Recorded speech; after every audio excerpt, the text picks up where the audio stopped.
Hello, thank you for joining me on Powersports Strategy. Today I have a very special guest, Mr. Chris Downie. He's the founder of Silver Bullet Business Advisory in Australia. Now this guy's been in the trenches, working in the dealerships and doing consulting work for 35 years.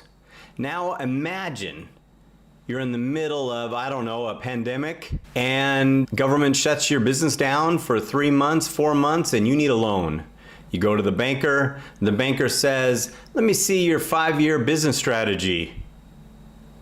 And whoa, where do I have that at, right? Now today, Chris is going to go over some of the key points of having a strategic business plan. So in case you do need to get a loan, or maybe you're going to sell your dealership and you need to evaluate it, he will go over some of the things that you need to know to work on your own strategic business plan or update the business plan you already have. Now sit back and watch my interview with Chris Downie.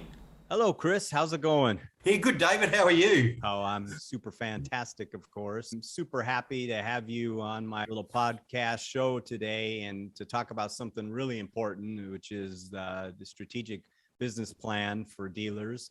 And I wanted to have you on because I know that you know this inside and out. And I think that your ability to go over some of these points might actually be able to help somebody, get a loan with the bank or sell their store or sell it for a lot more money than they would have if they didn't have this plan updated.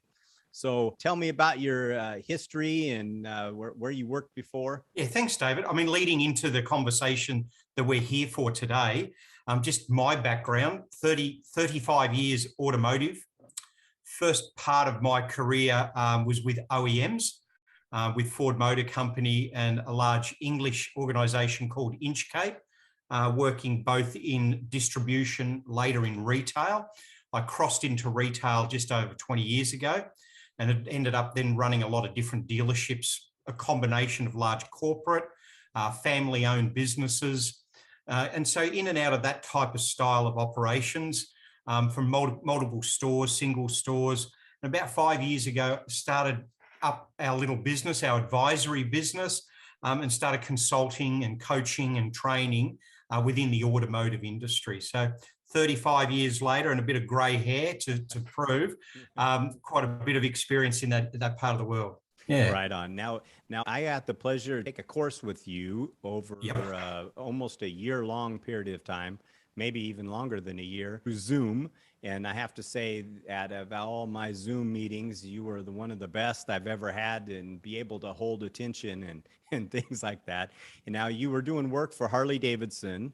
And, you taught a lot of different things at a very high level, at a dealer principal level. And that was great. I really appreciated all that time they put in for us. In that time frame, you talked about the strategic business plan. Now, I've done one for years already, but there was some insight in that I wasn't, I didn't understand exactly, why we were doing it other than maybe for future expansion or things of that nature.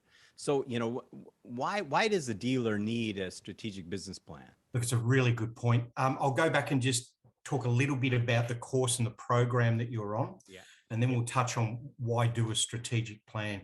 So for the people that will dial in and listen to this broadcast, one of the things is with Harley Davidson, we did a program called Dealership Leadership Team, the DLT program, and it follows a series of modules that help a general manager, dealer principal, business owner formulate a really strong strategic business plan for their operation. And it covers all elements of a retail automotive business. So we follow that. Now, the interesting thing for you, David, was that we've been doing this in the automotive industry for a number of years, whether it be heavy, medium truck, whether it be car, whether it be motorbike, anything rolling stock we've run this program for, but we've always done it in classroom. And so unfortunately, when the pandemic really kicked into gear, we had to find a way to keep it rolling. And we moved into the virtual classroom environment. And yes, it was a long time to be sitting in front of a screen. And we got ourselves right through that program in that Zoom environment. So it was challenging, but we've learned how to do that and deliver that. But the great thing was at the end of the program, the participants in it develop their own strategic and business plans for their businesses. So to the point that you made just before is why have a strategic plan? And I like to call it a strategic and business plan. So it's purely, a lot of strategic plans can get put on shelves or locked up in cabinets. It needs to be a living, breathing thing. And the first thing really is you need to understand where you are now. Where is your business right now? Where do you want to be? Where do you want to take your business to? And then that's the roadmap of how do you get there? And then there's a monitoring and tracking of understanding, are we there yet, or how are we going on the path? And you just think about it, let's use the analogy of a pilot taking off from an airport. Now, does that pilot know where they're going, or are they just going for a flight? They know exactly where they're going. They know which airport they're flying to, and they know how they're going to do it. So they have a plan. Does your business have a plan? Simple as that. You know, I had no idea that the amount of scrutiny that maybe someone that would want to buy your business would look at this plan, or maybe, you know, obviously in the pandemic, people might need a business loan that never needed a business loan before.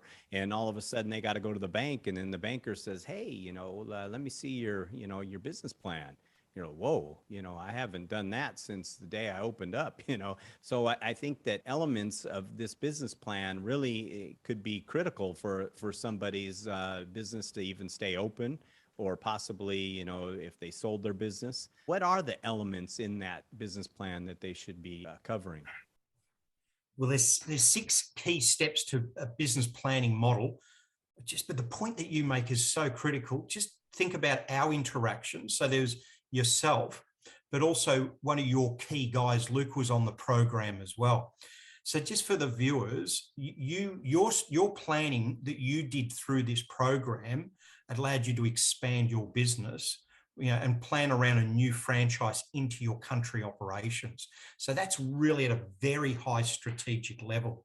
And then your general manager, Luke, has come in and he's done a plan, and it's an operational plan.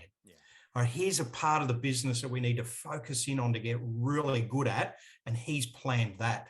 So 2 very different reasons of planning, but both critical.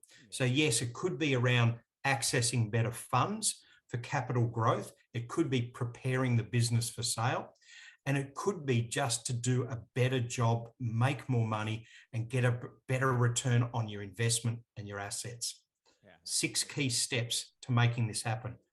Prepare, assess, create, communicate, take the people on the journey with you, implement and monitor, and evaluate. There is this horrible statistic out there that 95% of businesses don't implement their plans.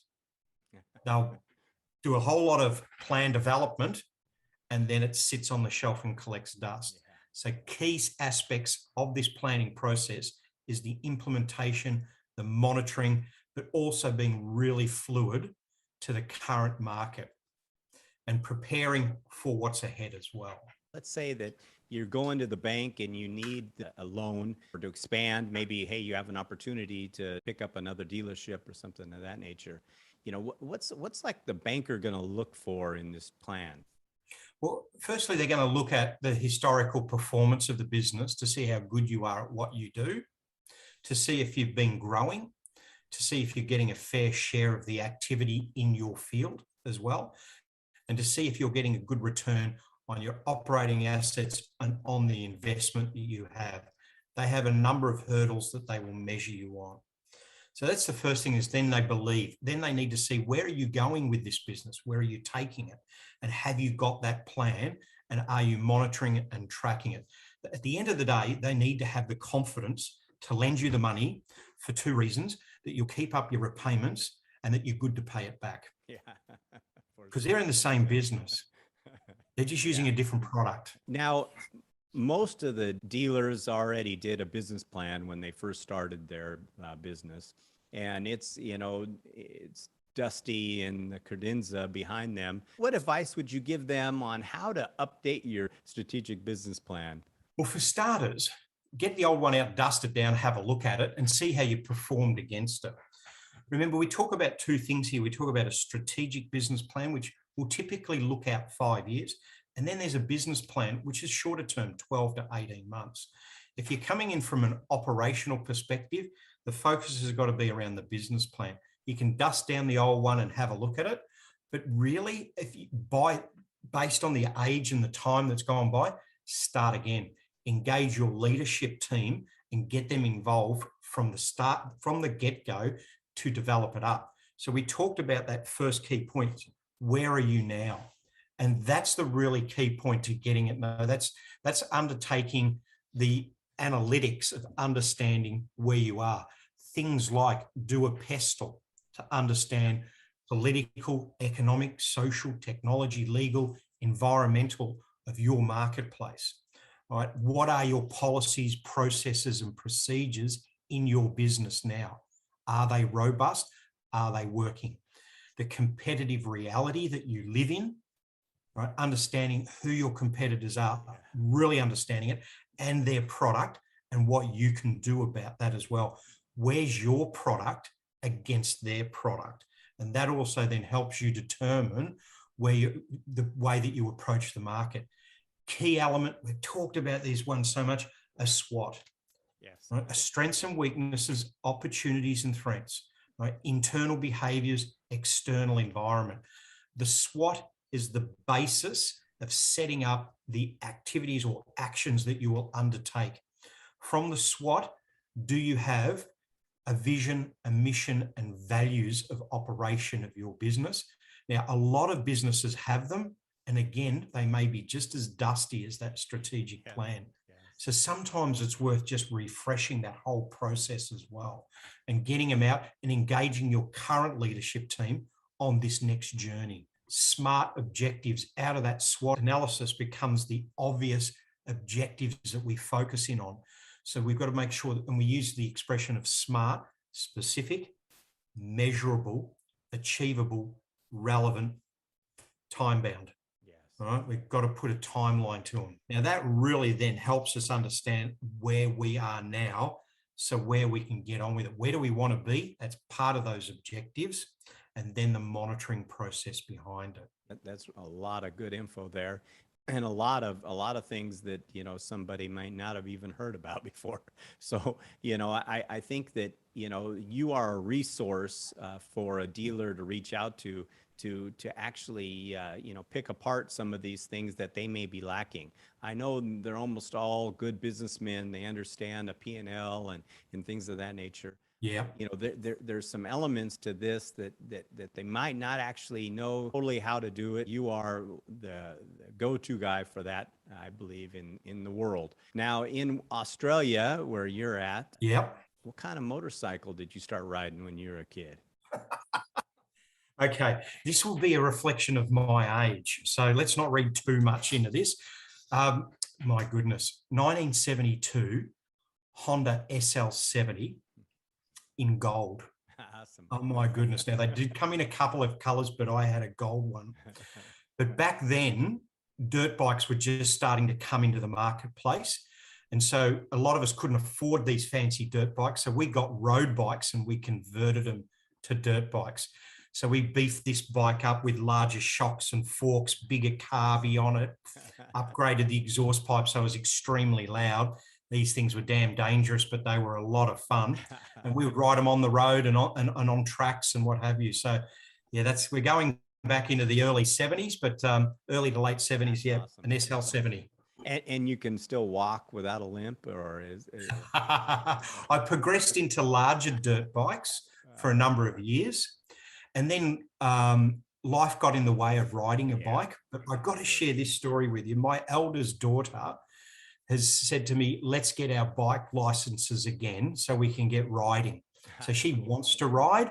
and I've had this hiatus for quite a time. Yeah. So we're booked in to go and get our bike licenses. Oh, that's awesome. So yeah, I'm going to be talking to you at some time. I know you put me in the CVO category some time ago, but that's something that's really on the radar now. That's really good. That'd be fun to get out, even if you just started on small bikes to get going. I really appreciate you taking the time and going over these things with us, Chris. You're an amazing guy, and I really enjoy taking that course from you. So thanks again for your time. I really appreciate it. Yeah, thanks, David. Great to catch up. Last bit I would just add in there is one of the things we do within our advisory business is strategic planning. But we also do quite a bit around the management development, so the program that you attended. We also run private groups on financial comparison, and we do a number of training programs as well. So the guys that work within the business with me, and we work within the Asian market, we've been in and out of a number of different countries. They're all like me, grey hair, 30 plus years experience. So yeah, look, more than happy that if there's anyone that's interested to have a chat, love to do that as well. It's been a pleasure dealing with you over the last 18 months, and also Luke within your organisation as well. It's been a real pleasure, and 100% we're going to keep our contact moving forward as well. Right on. Yeah, I can't wait until we can travel. Yeah, me too, for sure. All right, Chris. Thank you, sir. Thanks, David. Take care. All right, bye-bye. Thanks for watching my interview with Mr. Chris Downie. He's an expert in building strategic business plans, and he's there to help you if you need it. Please reach out to him. He's also a wealth of knowledge in anything related to dealerships, from service to sales. He's one of the best trainers I've had in the last 20 years. Now, he's there. Reach out to him. Get your business plan in line. You never know when you're going to need it. You might need a loan. Mom might say sell the dealership. You need to have it evaluated. So get that business plan done. Thanks again.